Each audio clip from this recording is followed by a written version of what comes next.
What was that? Good morning. How are you? I hope that you're fine. It's Friday. Oh my goodness. It is Friday. It is 5:39 in the morning. I am on my way home. Excuse me. To get ready for the last day of testing. Yesterday was a good day. Outside of me being ill, I tested some great students, some awesome students. You know, it's so funny. Sometimes I say, I can't stand children. I don't like them. But the funny thing is when I get around my students, I still walk into the room like I can't stand children, right? But these kids, they just grow on you. I don't even know how to explain it. It's like even the ones who are wrecking your nerve and who is making noise and just doing things that they shouldn't be doing, getting up, getting down, pulling out cell phones, doing this, that, and the other, chatting to their neighbor, everything that they're not supposed to do. They just, every last one of them, when they smile, they just melt my heart. I even had one boy, oh my goodness, blonde hair, blue eyes. He's going to be a charmer, and you can tell he was very nervous coming into the room. Got him settled. I learned what his name was. I introduced myself to him because I saw that he was nervous. And I just wanted to let him know he was going to crush it. And he was like, I know I am. And then he was like, ma'am, I have a complaint I need to make about this facility. And I said, okay. I love a complaint. Like, what's on your mind? He says, every doorknob in this place that I've touched was wet. And I said, okay. Duly noted. Thank you for letting me know. And after the test, what I would like for you to do is to show me so I can take a picture and do what I need to do to kind of bring your complaint up the management chain. He said, okay. I said, but I need you to crush this test though. He said, okay. So after the test was over, he raised his hand. I came by and he wouldn't smile. Even when he was talking to me, he wouldn't smile. So he raised his hand. I said, yes. And he says, I need to use the bathroom. I said, okay. So I said, do you know where the restroom is? And I showed him where it was. And I knew that he had issues with germs. I just got that vibe. So I made sure to open the door for him. And on his way back from the bathroom, I made sure to keep the door open so he wouldn't have to touch the knobs, right? But as I opened the door for him, it was about to close quickly, so he kind of rushed through so he wouldn't touch the knob of the door. So that's what it was really in my head. Okay, he has issues with germs, which is fine. We should all have issues to a point with germs. So when he came back from the bathroom, I held the door open. I said, so how did you do on the test? He said, I did good. I said, excellent.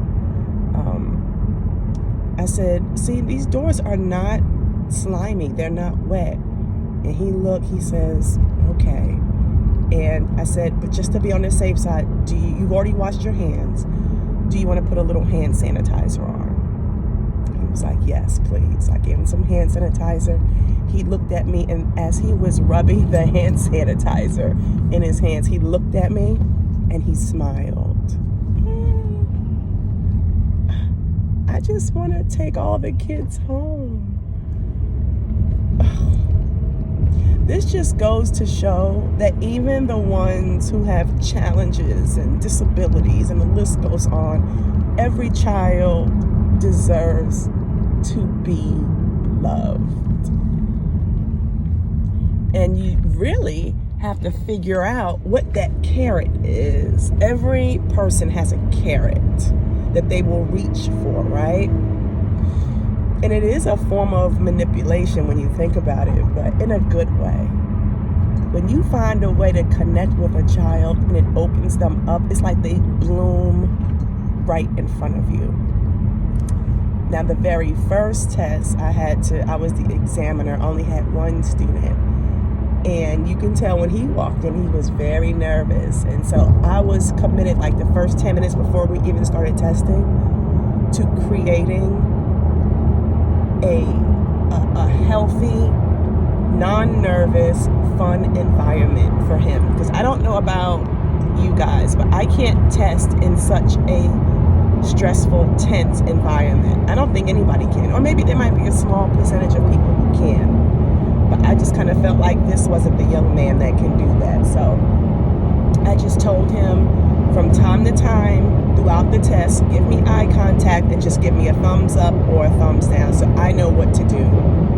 So, and he had beautiful locks, the first guy. And I mean, once testing was over and we began to talk, and he just opened up and bloomed. And it's such an amazing thing to see, especially for a person like me who doesn't like kids.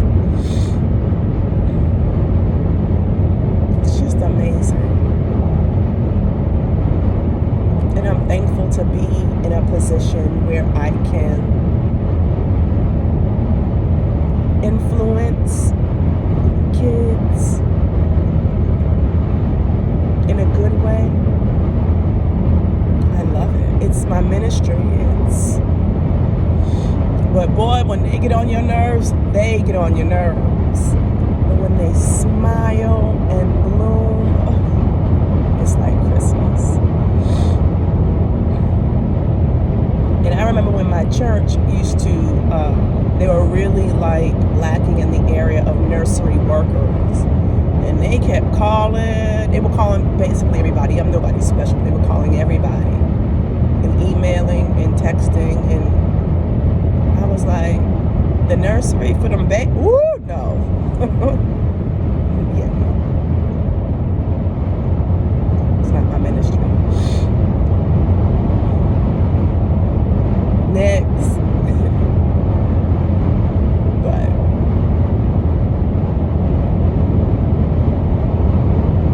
and that's my goal really for the upcoming school year, because I'll be in a new role.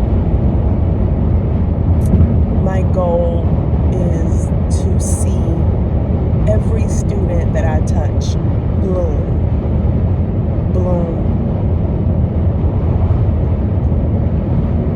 And there's different levels to that, and everybody's level is different. I just want to see a student bloom in their own time, in their own way, and I just want to be there to encourage them and to witness the miracle.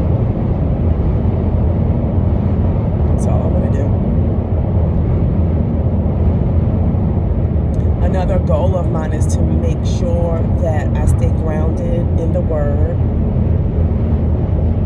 That's got to be my self-care, to stay grounded in the Word. Because being an influencer for children, for people, it's exhausting. And you can burn out and tire really, really quick. And I don't want to do that. So I really would like to pace myself.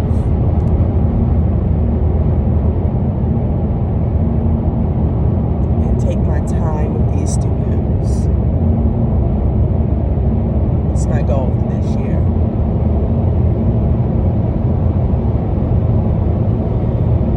So it's my goal for the upcoming school year.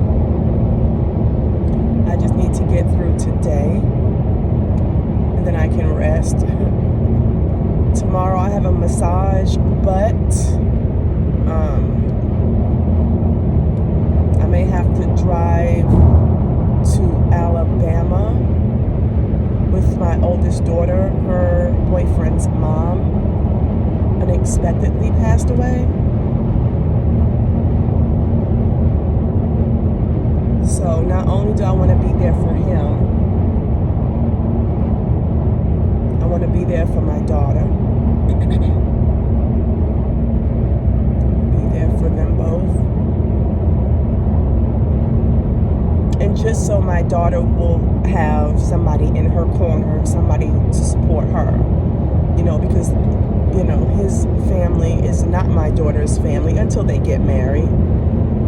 And I just want to make sure that she's safe and everything is good with her, and make sure that she's supported.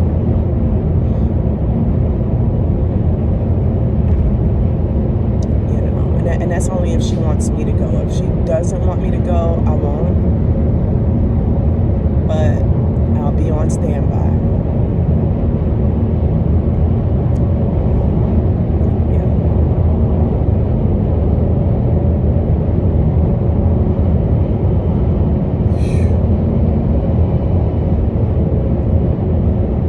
Something silly this morning. I'm gonna wash my hair.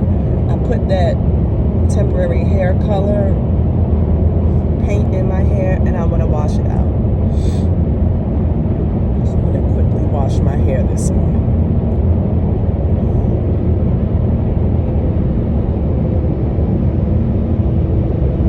Get it as dry as possible before I go.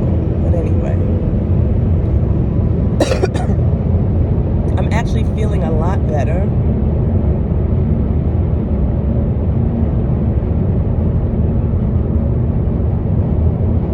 I had to wear my suit again for my trainer. I got thumbs up. And listen, I'm over this crap. I'm over it. I'm really over this sickness. That's what it is. So I'm just going to keep on keeping on. So I'm gonna go. I've got another 10 more minutes before I get home, because I have to immediately rush, get in, cook my food, take my shower, wash my hair, get dressed. I already know what I'm gonna wear, and head on out and get more coffee. So I will see you guys later on this afternoon for the side lunge challenge. And until then, stay blessed, be blessed, right?